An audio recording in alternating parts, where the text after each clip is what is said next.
Shalom, Bapak Ibu.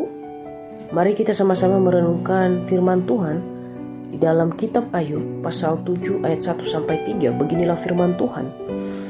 Hidup itu berat.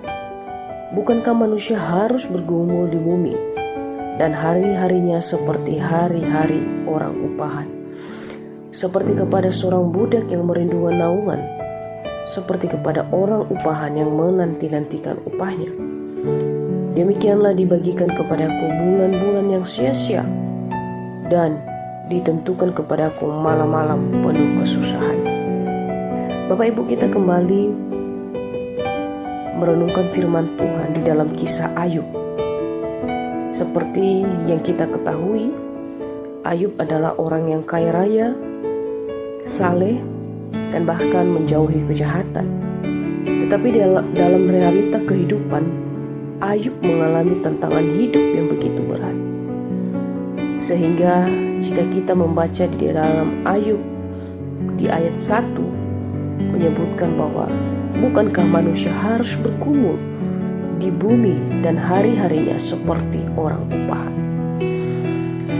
Dalam pasal 7 ini kita melihat bahwa Ayub sudah tidak lagi mengharapkan teman-temannya, melainkan ia berdoa kepada Tuhan karena ia senantiasa sadar akan kehadiran Tuhan. Benarkah hidup ini berat? Iya, karena begitu banyak beban dan tanggung jawab yang harus kita tanggung. Hidup ini sulit, tidak ada yang mudah, karena begitu banyak tantangan yang harus ditempuh.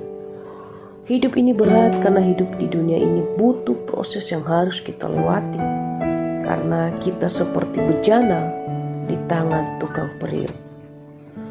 Tukang periuk akan membentuk bejana itu dengan segala ide, rancangan, keahliannya, sampai bejana itu berbentuk seperti yang diinginkannya. Hidup kita juga demikian, yang tidak terlepas dari atau di luar rancangan Tuhan. Hidup ini memang berat. Ayub mengatakan, namun Ayub memberikan kita contoh. Sekalipun hidup ini berat, ada Tuhan yang akan selalu menolong. Bapak Ibu, di tengah kesesakannya, di tengah keputusasaannya, di tengah ketidakberdayaannya dalam menghadapi pergumulan hidupnya, Ayub memilih untuk berseru dan memohon kepada Tuhan. Dari perjalanan hidup Ayub, kita bisa menyimpulkan bahwa ternyata hidup ini sangat-sangat berat dan banyak terjadi penderitaan. Dan kadang-kadang kita mungkin saja bertanya dalam hati, di manakah Tuhan ketika terjadi penderitaan? Atau mengapa Tuhan membiarkan ada penderitaan? Bapak Ibu, mungkin saat ini kita tidak mengerti apa yang Tuhan rencanakan atas hidup kita.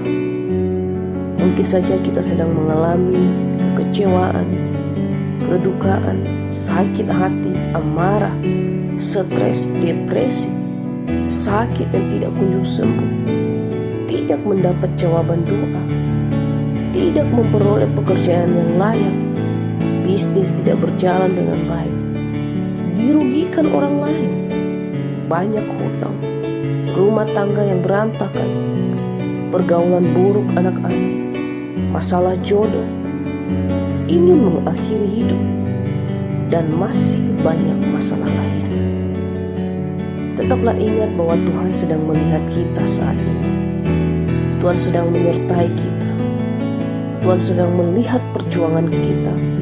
Tuhan sedang mendengar kita. Bahkan Tuhan sedang mencurahkan kasih-Nya yang sempurna bagi kita. Tuhan menyayangi dan mencintai hidup kita. Dia sedang membentuk kita untuk dapat menjadi sesuai dengan rencana yang telah Dia tetapkan, yaitu rencana yang indah dan sempurna. Marilah kita bersyukur atas hidup, atas setiap proses yang Tuhan berikan atas hidup kita. Sekalipun kita tahu bahwa hidup di dunia ini berat dan penuh perjuangan, tetapi akan ada saatnya di mana kita akan melihat hasil karya Tuhan atas hidup kita. Sehingga saat itu kita akan bersyukur atas segala proses yang kita lalui bersama dengan Dia.